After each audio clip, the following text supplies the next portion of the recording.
Les autorités sud-africaines comptent sur les recettes fiscales pour redresser leur économie.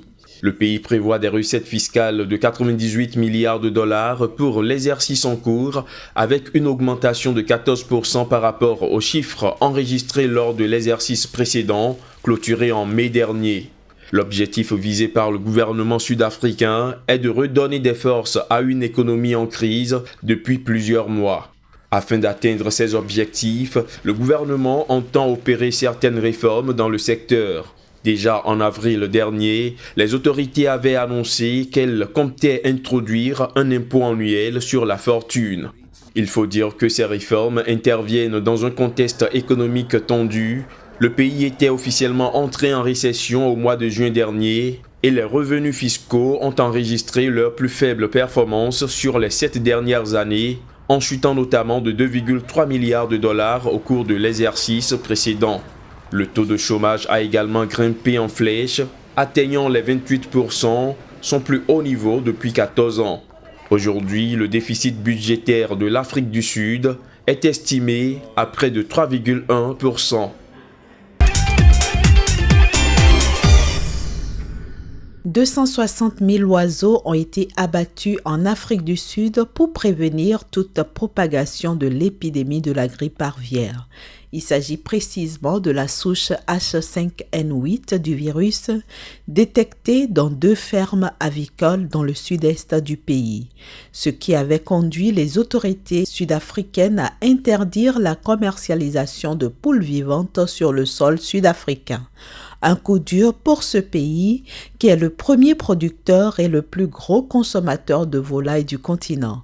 Ces volailles sont actuellement interdites en Namibie, au Botswana et au Zimbabwe.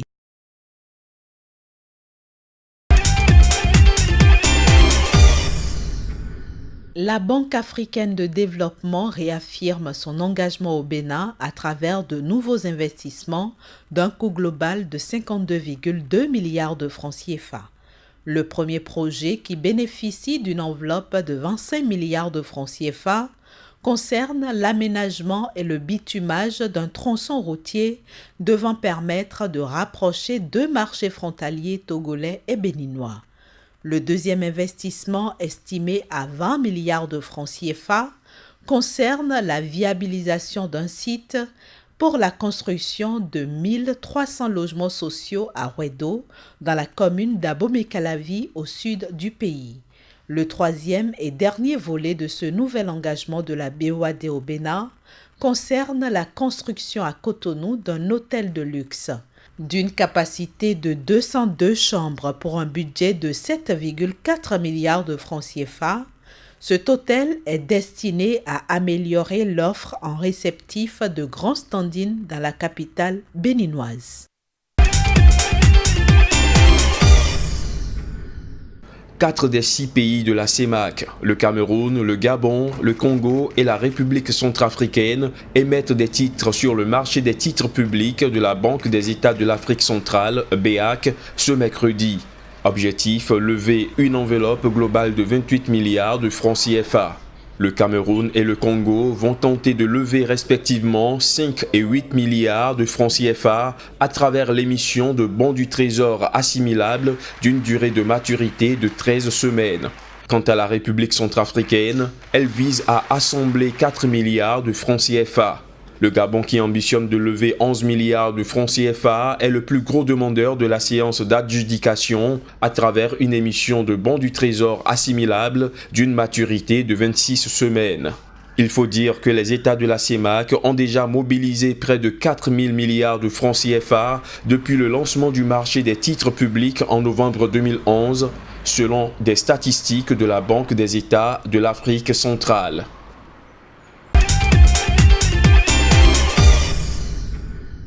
Au Gabon, l'exploitation forestière a enregistré une régression au premier trimestre de 2017.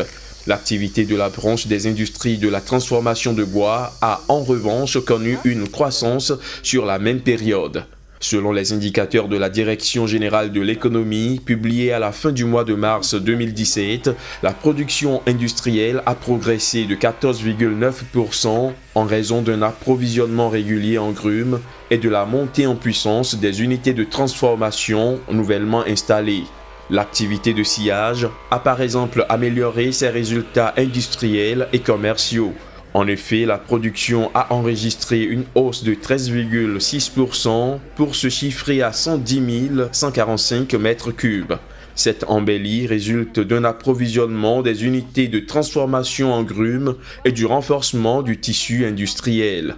Par ailleurs, la production de contreplaqué a également progressé de 55,2% pour atteindre 15 976 mètres cubes sous l'effet des commandes soutenues du marché international et local.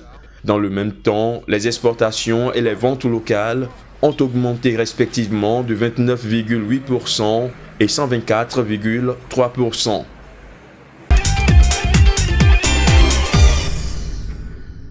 En Gambie, le budget proposé par le gouvernement pour l'année 2017 s'élève à 12,24 milliards de dalasi, soit 266,8 millions de dollars. Ce montant proposé par le nouvel exécutif fait constater un recul de 6% par rapport à l'exercice précédent.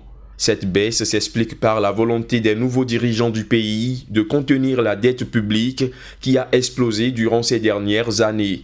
En effet, la dette publique de la Gambie, qui représentait déjà 83,3% du produit intérieur brut entre 2013 et 2016, s'est élevée à 120,3% du produit intérieur brut durant la dernière année sous l'administration de Yahya Jammeh. Ce nouveau budget intervient donc dans un contexte de crise économique qui a laissé au pays des réserves de devises extérieures à peine suffisantes pour couvrir 2 mois de fonctionnement. Notons que ce budget sera financé à hauteur de 20% environ par les contributions des partenaires au développement dont le Fonds monétaire international, la Banque mondiale ou encore l'Union européenne. Le Kenya se prépare pour la réforme de son code minier. Une réforme qui devrait permettre au secteur de se relancer après un ralentissement enregistré au cours des 5 dernières années. Pour le gouvernement kényan, cette révision du code minier vise avant tout à attirer les grands groupes miniers dans le pays. Elle vise entre autres à équilibrer les rendements des investisseurs avec les besoins notamment fiscaux du pays et les meilleures pratiques internationales. Pour l'instant, le contenu du volet fiscal de cette réforme demeure le plus gros inconnu. Actuellement, en termes d'imposition des sociétés minières au Kenya, les taux varient entre 30% pour les entreprises domiciliées en Afrique de l'Est et 37,5% pour les entreprises internationales. En 2016, la contribution au produit intérieur brut de l'exploitation minière se situait à 1,1% contre 1% en 2012. Une croissance nettement faible par rapport aux 4,8% de contribution au PIB du secteur minier enregistré lors de la même période chez le voisin tanzanien. Il faut dire que c'est la seconde fois en seulement 1 an que le Kenya veut réformer sa législation minière.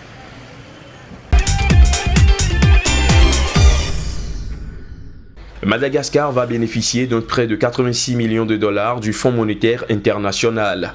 Un financement approuvé par l'institution à l'issue de son premier examen portant sur la performance économique du pays dans le cadre d'un programme appuyé par une facilité élargie de crédit, FEC. Ces fonds devraient permettre aux autorités malgaches de poursuivre un certain nombre de réformes entamées, des réformes qui visent entre autres à promouvoir une croissance économique plus inclusive et plus durable à travers l'augmentation des investissements dans le secteur des infrastructures et le capital humain. Ce programme pourrait également aider le pays à renforcer les dépenses sociales, le secteur financier et l'avancement des réformes structurelles. Malgré ses réserves de nickel, de cobalt, d'or, d'uranium et d'autres minéraux, Madagascar traverse des difficultés économiques. Outre les investisseurs étrangers qui ont quitté le pays suite au coup d'État de 2009, la sécheresse entre fin 2016 et début 2017 et du cyclone Enao qui a fait 81 morts pèse lourdement sur l'économie à hauteur d'environ 400 millions de dollars, soit 4% du produit intérieur brut du pays.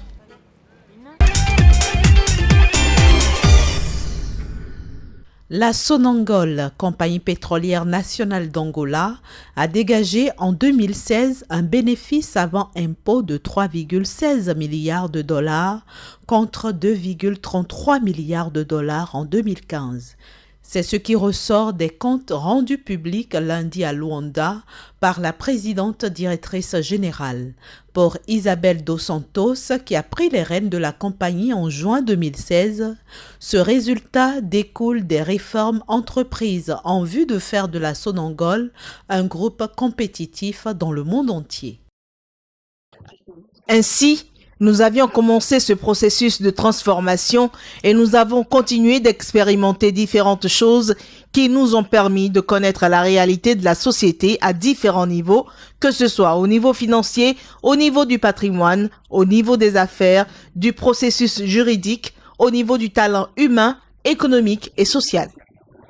Selon Isabelle Dos Santos, la Sonangol était minée par des difficultés financières, organisationnelles, culturelles et de procédures qu'il a fallu surmonter malgré le bas niveau persistant des prix du baril du pétrole. L'important pour nous, c'est de montrer qu'il était possible de maintenir un programme de responsabilité sociale, garantir les promesses faites par Sonangol, promouvoir le développement durable et le recrutement des citoyens.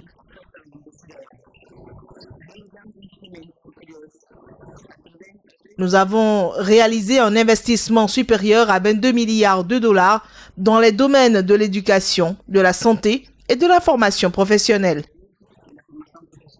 Isabelle Dos Santos a saisi cette occasion pour confirmer son engagement à la tête de la Sonangol, malgré la retraite politique annoncée de son père à l'issue des élections générales du 23 août prochain.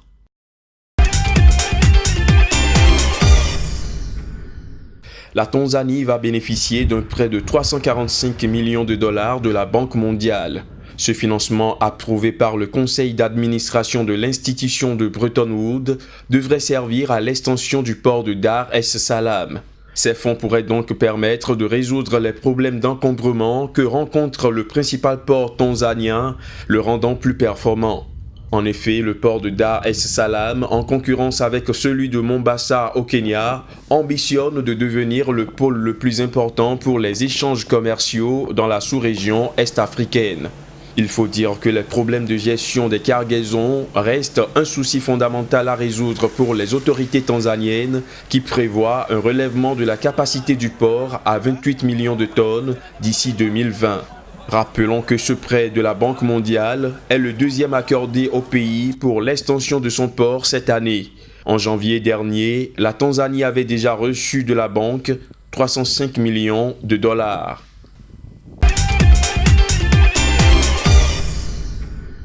L'Union des agriculteurs du Zimbabwe entend tirer 200 millions de dollars de l'exportation des produits horticoles d'ici 2020. Ceci dans l'optique de permettre au pays de redorer son statut de premier fournisseur de produits frais du continent africain et au-delà. Pour y parvenir, le pays entend améliorer ses techniques et capacités de production. D'ores et déjà, les horticulteurs zimbabwéens ont entrepris de s'organiser en association afin d'améliorer la qualité de leurs prestations ainsi que leur accès au marché intérieur et régional. Notons qu'au Zimbabwe, l'horticulture figure actuellement au 4e rang en termes de recettes d'exportation avec 83 millions de dollars, loin derrière le tabac, le coton et le sucre.